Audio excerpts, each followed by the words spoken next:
Hello Habib, Assalamu alaikum. I hope you're doing well.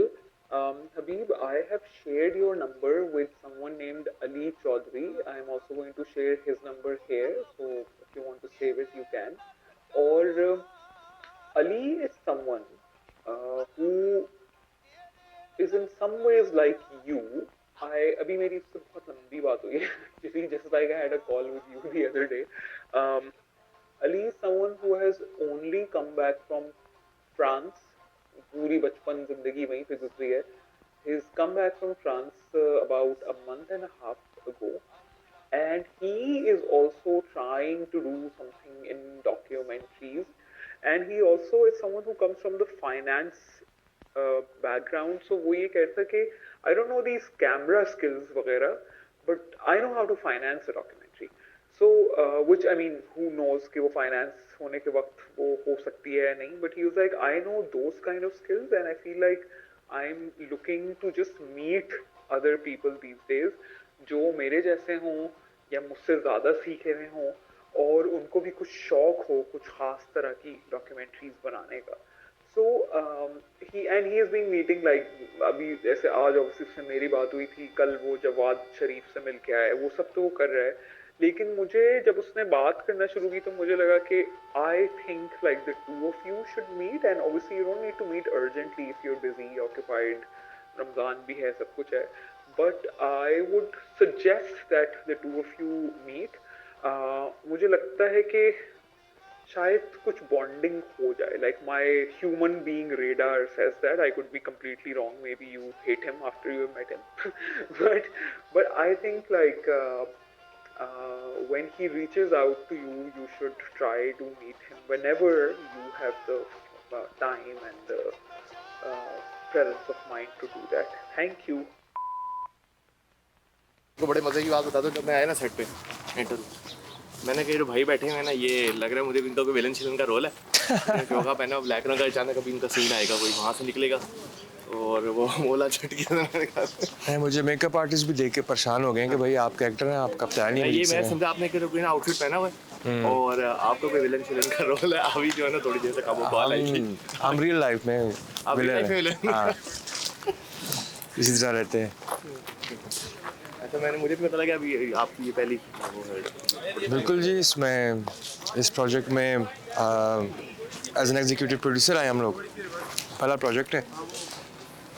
तैयारी कर रहे थे कि जिस तरह फिल्म्स में देखते हैं कि एक सेट बड़ा हेक्टिक होता है, लेकिन यार ये तो बड़ा स्मूथली चल रहा है अभी तक. तो मैं इंतज़ार कर रहा हूँ कि ज़रा मसले आए, आ नहीं रहे अभी.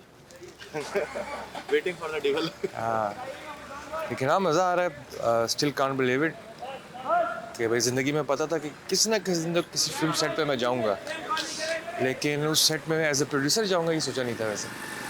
तो यार एंजॉइंग द प्रोसेस. और अब इससे पहला दिन है, 8 दिन रहते हैं, तो क्वाइट एक्साइटेड. थैंक यू जी यार, थैंक यू. फ्लायर आ गई है, देखिए चॉकलेट के लिए हमारे पास. हाँ जी, हाँ जी ये यार, हमारे प्रोड्यूसर के लिए स्पेशल. कसम से यार खुश किया मुझे.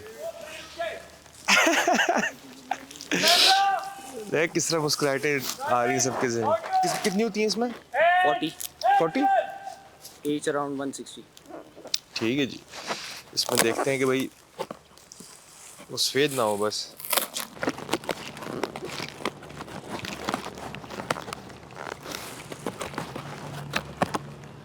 नाइस. यहाँ अगर वो यहाँ इफेक्ट डाले ना, वो जो होता है नहीं सबसे खजाना आता है. ये मैं रख दूँ. अभी आपका इम्तिहान है. अभी आग लगी है बस्ती में, हमें अपनी बस्ती. ये अगर आग लगी बस्ती में, हमें अपनी बस्ती. Oh nice. जस्ट मैं पाकिस्तान आया हूँ पहली बार यार, ये सफ़ेद नहीं. गारंटी के साथ मंगवाई है यार आओ मिलो यार. Sir.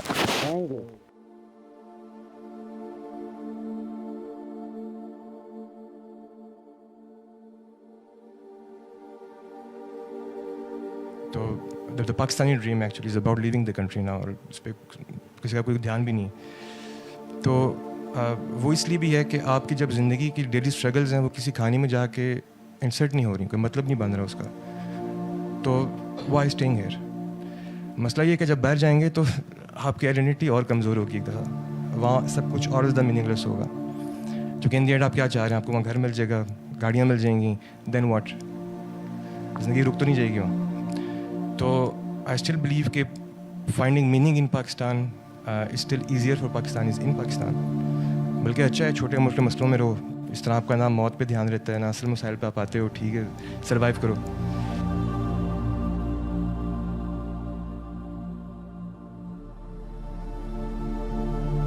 He was always very critical of the society we live in, the society we operate in, and it would always seem as if he was a critic, but at his core, he was deeply in love with this country. That's why I mean he came here with everything that had to do with this country, and he wasn't ready to accept this country for what it is, but for what it could be.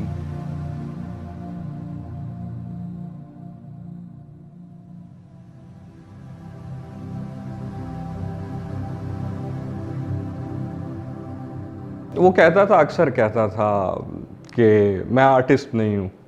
मुझसे ख़ास तौर पर वो बार बार जब ख़ासकर screenings होती थी तो उसके बाद कहता था मैं कोई आर्टिस्ट नहीं हूँ, लेकिन ऐसे वैसे। आज मुझे ख़ासकर उसके जाने के बाद इस बात का बेपनाह एहसास है कि हम आर्टिस्ट नहीं हैं, हम में से कोई भी आर्टिस्ट नहीं है। आर्टिस्ट था तो वो अली था।